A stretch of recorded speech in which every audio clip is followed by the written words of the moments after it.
now I would like to introduce our two wonderful panelists for this session. They were participants in IUP 2020 and 2021. So the first panelist is Jane, one of the Australian participants known for her, let me just get this right, known for her ability to always ask great questions. Okay. And in terms of background, Jane is currently on leave from Canberra's Department of Education, where she spent the last 3 years working on higher education policy, and now completing her Masters of Asia Pacific Studies at the ANU. With the benefit of a very generous Westpac Future Leaders Scholarship, Jane is very eager to understand Indonesia's place in the broader Indo-Pacific region, and this semester, Jane is excited to try her hand at an Indonesian translation project. Now, the second panelist is Eddie, another of the Australian participants known for his language skills and ability to work. Now, it's true, he knows many, many languages. He is known for speaking many languages and is an extremely passionate person. He is studying a Bachelor of Science and Global Studies at Monash University, majoring in Geographical Sciences and International Relations. Eddie has an avid interest in international affairs, previously working for and advising ministers in Australia and the Middle East, and is currently working for numerous organizations and companies in youth education, diplomacy, business, and politics in Australia and the ASEAN region. He currently works in the private sector in green finance. Welcome our two panelists. So Bayan, do you want to kickstart with the questions?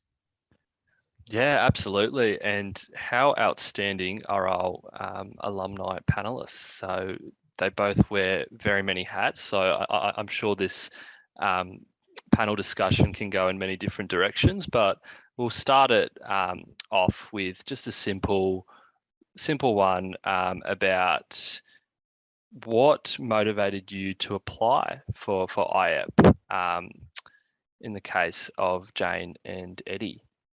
What motivated you initially, and particularly Eddie, despite the online format, what was your motivation behind going ahead with that?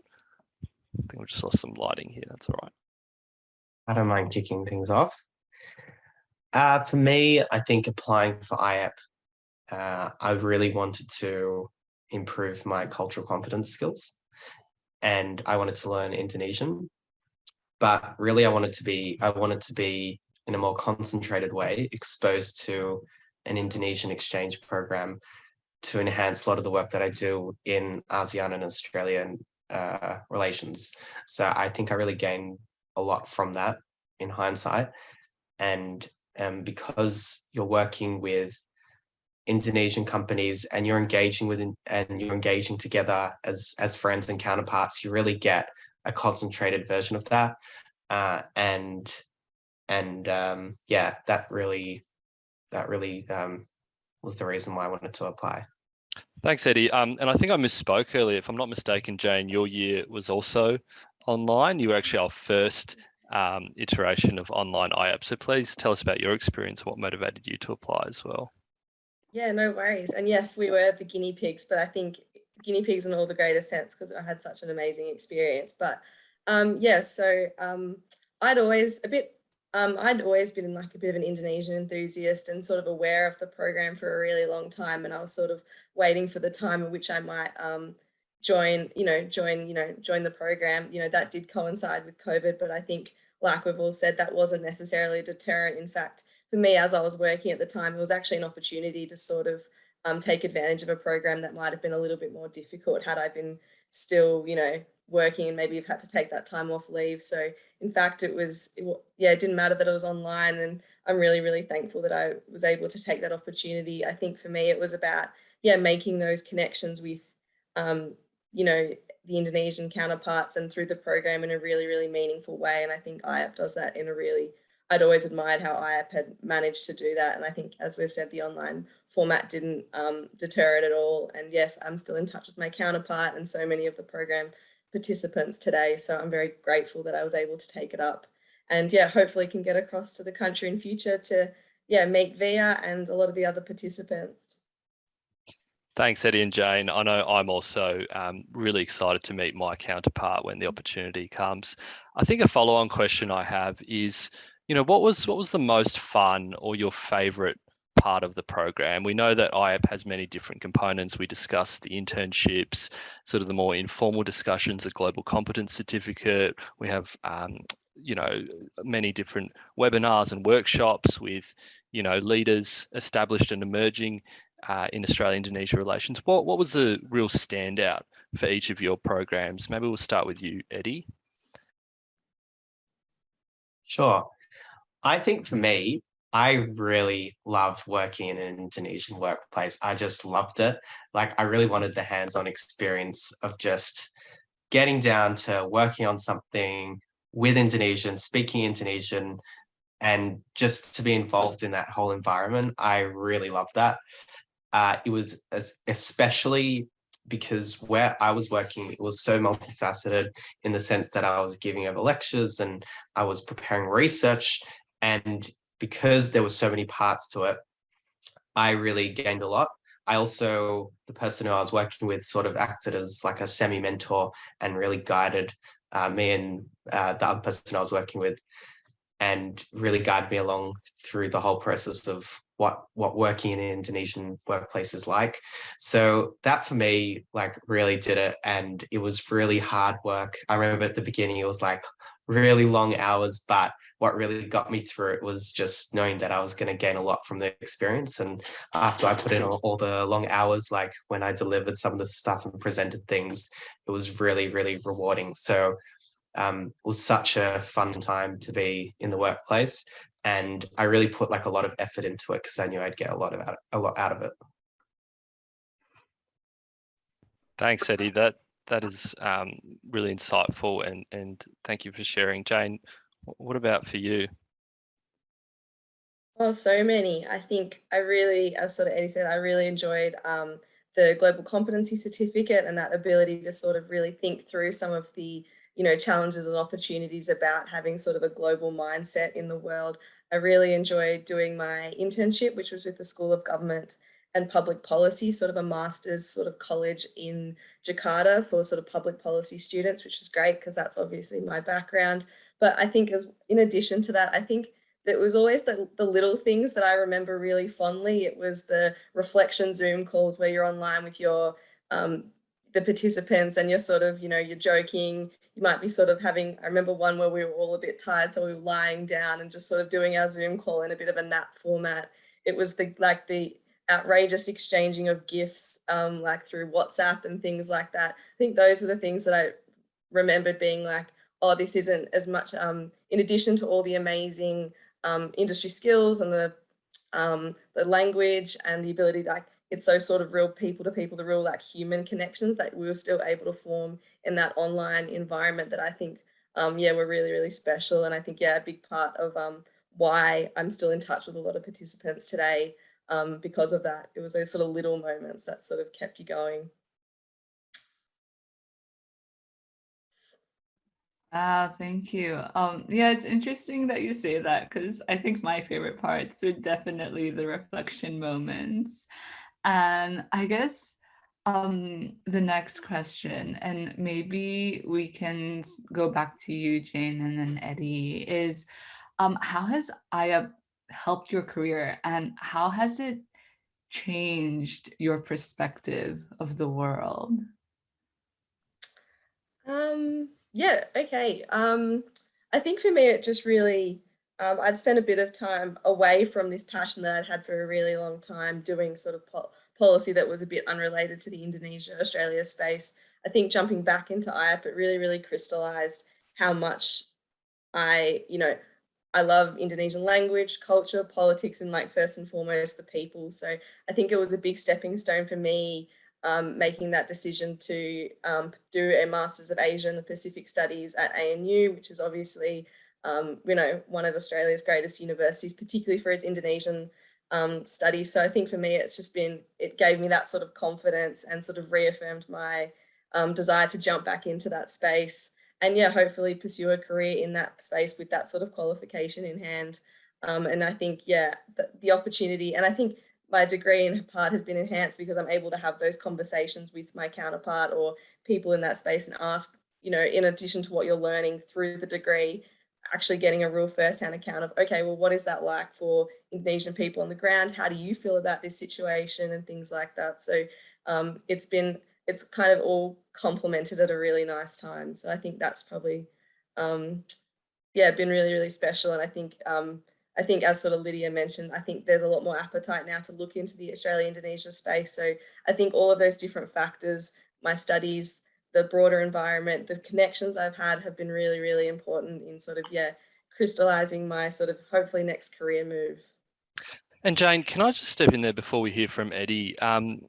You're one of the Westpac Future Leaders Scholars, which, as far as I understand, having a couple of friends who've also received that scholarship. One of the streams of that really prestigious scholarship, for which only I think 17 people each year are selected, is really those Australia-Asia ties. So do you think that your IAP experience helped you with your application for that? And do you think you were able to actually draw on some of your experiences from IAP in showing why you were a good fit for that program and meeting its sort of goals, one of which is really promoting those Australia-Asia ties? Yeah, absolutely. I think so. I think a lot of the experiences I learned through IAP really, really helped me in that process. I also think as much as they've made it a pillar of their focus, it's still, in terms of the other streams, doesn't still get enough attention. So I think the fact that I was able to say that here I am, I'm really, really passionate about this space. And actually it's a space that, depending on which sector you look at, doesn't always get the attention it deserves. And I'm hoping to sort of promote that in future. I think that really helped me. And also being able to point out you and saying this is a university that will help me on my path there. And, IAP has helped me along the way. Well, all the factors that helped me, I think, stand out in that process. And yeah, it gave me a lot of clarity. I think a big part of those applications is you've really got to answer the why. Why are you doing that? Why are you interested? And I think IAP was a big part of that transformation to help me really articulate okay, why am I interested in this? Why Indonesia? Why now? All of those sorts of big questions. So yeah, no, it's a great question. I think, yeah, absolutely is the short answer. Thanks, Jane. And Eddie, what about for yourself? I mean, you're involved in, so many different organisations. You have a wealth of work experience working, with Middle Eastern, European, Southeast Asian stakeholders. What is it about IAP in particular that's really helped you in shaping your career trajectory? I think for me, it helped me just in many different fields. I think for a few things, it helped me in my workplace, actually. I learned a lot from the speakers that we were able to engage with. So we were able to hear from speakers that focused on the SDG goals from the UN and just a whole range of different issues that affect Indonesia and Australia. And it actually helped me in a lot of the political offices that I was working with. Also, learning Indonesian itself and gaining proficiency in it gave me I had this unique opportunity on IAP where we actually headed down to the Indonesian consulate in Melbourne, and I delivered a speech in Indonesian for a few minutes and I cracked some jokes, and there were a whole range of people that worked for the consulate and some people from DFAT there. And I would not have thought that I'd be cracking jokes in Indonesian to an audience like that. But I learned Indonesian really from my counterpart and also just trying to make an active effort to learn Indonesian throughout the program. I also think, because I think part of the question is how has it shaped my worldview of things? I think the way I have viewed the world has slightly altered. I think sometimes in Australia, we sometimes think people just everywhere think the same as what people are thinking in Australia, and it's not often the case. Just the way you look at the world, how you approach things culturally, emotionally. And so I really learned about a lot of the unique differences and also similarities between how to interact, how to speak with people, what to think of, how to work in a group setting. And lastly, I took a lot of the things that I learned in IAP, particularly from the Global Competence Certificate, and a lot from what I learned from my counterpart with how I work in ASEAN and Southeast Asian workplaces. And I really gained a lot because I just had a really concentrated experience of an exposure to Indonesian culture. And it really helped me frame some of the policy that I'd have to make in some of those areas. You're not just writing policy as some third party just writing it. You really understand the ins and outs and the specifics of Indonesian culture, and it really helped guide me through writing that. So I guess through an array of different fields, but it's just touched me and helped me in so many different ways. Keren sekali, so cool. As in, it's so good to hear from both you and Jane and how much IAYEP has impacted both not only your career, but your personal spaces as well. And here I might actually change the tone of the conversation a bit for our audience, especially those who are interested in joining IAYEP this year. But what was the application process like for you both? And if you could give any advice, any tips, what would they be?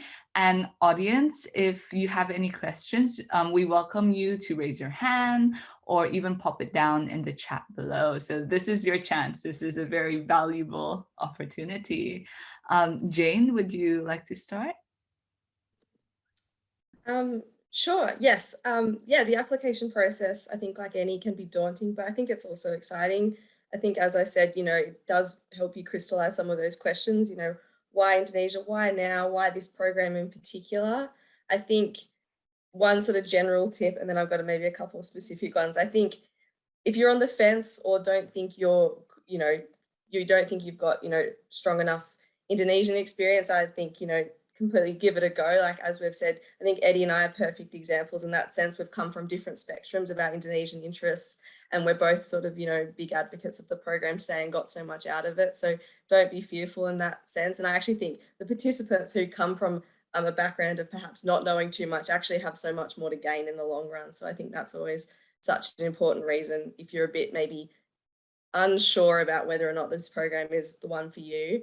I think more specific ones, because there's multiple, there's a process of a written application, then an interview. I think in terms of you have to get some references, I'd always recommend, this is just a general rule for life, chat to them early. And I think even if that's a daunting experience for you, I think you're not alone. And I think you'll often be surprised at how willing people are to support you in a program like this, given how, amazing it is. And if you're fortunate enough to get through the interview process, I always think, as someone who's been on both ends of an interview for IAYEP, just rock up on the day, be super, super excited, and always put in a little bit of effort. No need for a ball gown, but if you got a nice shirt, and I think that always makes the world of difference when it comes to making an impression. But so that just a couple of specific ones and then a general one.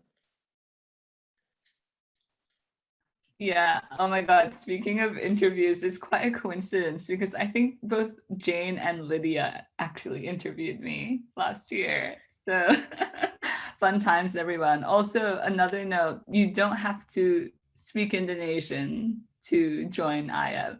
I think that's a misconception from a lot of people. You'll definitely pick some up, but you don't need to speak Indonesian. But I do know that Eddie picked up a lot. So Eddie, what was your application process like? Yeah, I didn't even speak a word of Indonesian before IAYEP, so that's truth that you don't need to speak Indonesian beforehand. Firstly, I'd also say I think the application process might be different for Indonesians and Australians. I think there could be a few, I don't know, Marcelo or Fran might be able to clarify, but it could be a few different stages, or it's done differently for the Indonesians. But for the Australians, I can at least say that an important note is you have a written application, and then you have, as Jane was saying, a reference letter and then an interview. I'd say when you're writing the responses to really tailor it to what you can bring to the program, and then also to what you can learn. Don't think that writing what you can learn is something that you shouldn't include in the application, because this is a program for you to develop and to grow. And don't think of it as like a job per se where you're bringing all these skills.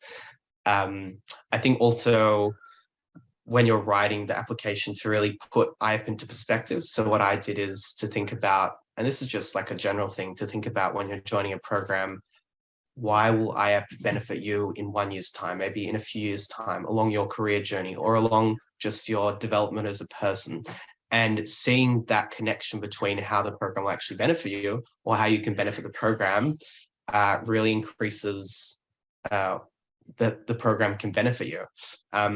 And really anyone can apply for the program. You don't need to think about the most complex, I guess. I think you have to put forward a CV, and you don't have to necessarily beef up your CV to be the most experienced person on the planet. This type of program is to help you grow and to understand and to develop and to engage with counterparts. And so the whole nature of it is that you're coming into a dynamic group. So think about what is unique about your application and how that can add to a group to be as dynamic as could be, as diverse as it could be. And so what you can bring, but also how you can develop as a person. And I think just making it really personal. Don't necessarily have to use like general sentences about, just keep it very simple to the point and just make it personal to you. And I think that will make it really genuine in your application process. Yeah, thanks so much, Eddie and Jane. I think that's some really practical advice, and it reminds us the importance of, it doesn't matter who you are, what your academic background is. I think all you need to do is have a bit of a narrative and articulate clearly why you are interested in learning more about the Australia-Indonesia relationship. And that doesn't necessarily mean you need to speak Indonesian or know too much about Indonesia. And it's really, Jane and Eddie, what was the most challenging part of IEP for you? What was some of the challenges or one particular challenge, and how did you sort of navigate that throughout the program? Maybe we'll start with you, Jane. Yeah, sure. I think this is more of a general challenge, but I think, through the beauty of an online forum, you obviously get an opportunity to meet with your counterpart, but there is also a bit of a physical barrier, a geographical and a sort of like technological barrier just because of the sort of format. So I think it's really on you as a person to be really open and honest to maximize, maximize your relationship with the participants and your counterparts. I think me as perhaps a slightly private person, it was a bit of a challenge to be really quite deliberately open and honest and share my thoughts and feelings and experiences with the group. But I think the more as the program went on, the more I did that and shared stories or asked questions, more sort of personal questions with my counterpart, because there was the safe space to do that. I think the more I got out of the program and the more I learned and really immersed myself in the sort of, the people connections and the sort of the broader question of why this program. And I think so that was just a more of a general challenge of sort of having to sort of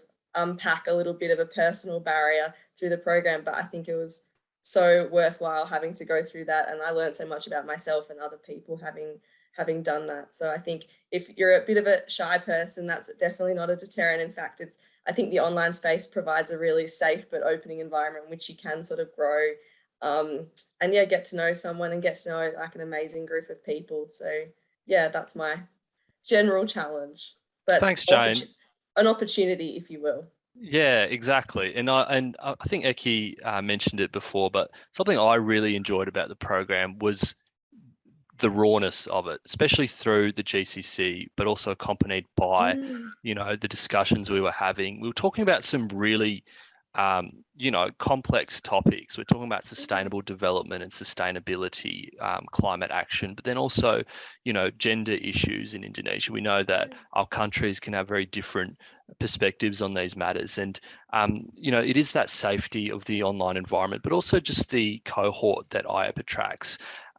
It does, give the opportunity for us to sort of get comfortable with one another and actually get vulnerable a little bit so that we can actually identify commonalities between us on many of these issues, but also, areas for growth and learning as well.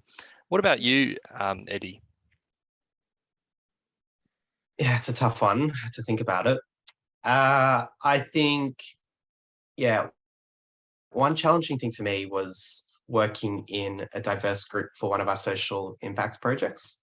So as part of IAP, you're basically tasked in developing a social impact project in line with the UN's SDGs. And it involved essentially working with some of our counterparts in Indonesia and the Australians to develop an idea that will benefit Australia and Indonesia. And it got really challenging, like to how to work with each other. We would have different ways of saying things. We would have different ways of presenting things. We had to like work together on a project and then like work on a presentation. And Australians tend to speak more than Indonesians. So we had to remember to, like, as we say, as was said in IAP, to lean back and to allow for all voices to really be heard. So there were a lot of just cultural differences that we actually noticed ourselves. So even though this was actually a challenge, at the same time, we were also completing this, we keep on referring to this certificate called the GCC certificate, which is an invaluable part of the program. And we were doing this at the same time, just in our own time. And the GCC actually taught me really how to engage with people, what works best, how to let other voices shine. It also reminded me that people are a lot deeper than just their superficial identity, and there's a lot more there are a lot more layers to people. They have their culture, they have their faith, and so to just be aware of that whilst you're speaking and working with them. So whilst the impact project was this really challenging thing to work on, the GCC really helped me get through it and to understand the nuances and how to best perform whilst presenting. So it was definitely a challenging thing, and like it was really hard at times, like it was proper hard.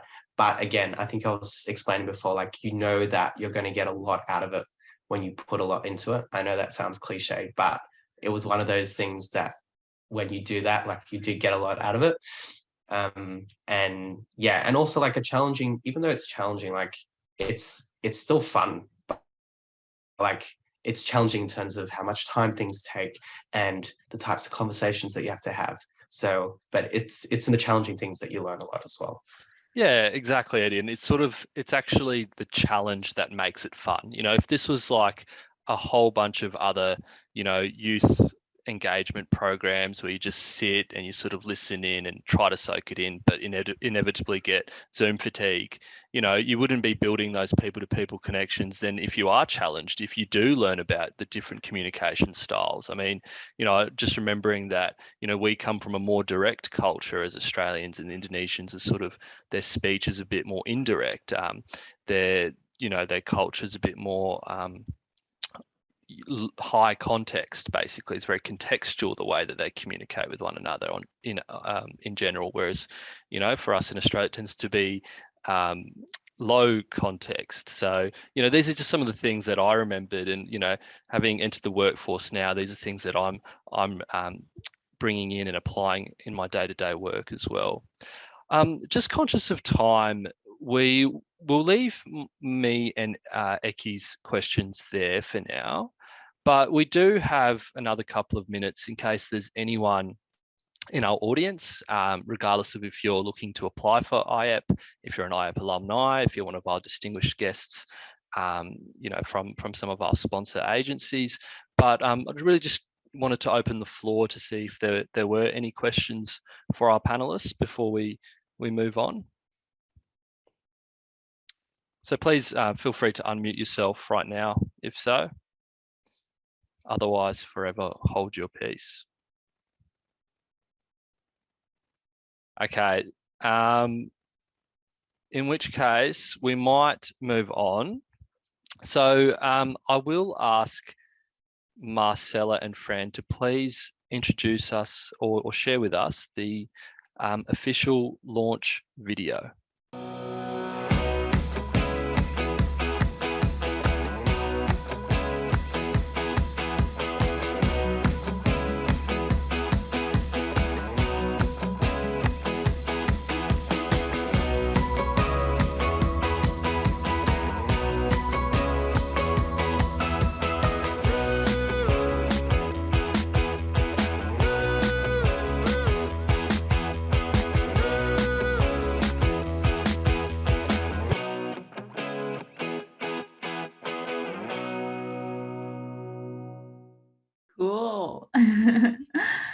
IAYEP is officially launched. How exciting. So yeah, if you're an Australian citizen or permanent resident aged 21 to 25, you and you have felt really excited listening to our panel and can't wait to be a part of this program, you can apply now. So just head to the Value Learning website and where you will find all the information that you need to know. Now, please be aware that applications close on September 12th, and we will be hosting some information sessions in the lead up. The first information session will be on August 18th, and you can register on the Value Learning website. I went to an information session and it was really valuable, so I definitely encourage you all to go. So yeah, subscribe to all of the media channels for the latest information. Tell your friends, spread the word. And if you have any more questions, please don't hesitate to reach out to Value Learning. And if you want to be a part of IAYEP, and experience hosting a virtual intern, please connect with Marcella or Fran, the Value Learning team, and they will be able to help. So we declare IAYEP 2022 officially launched.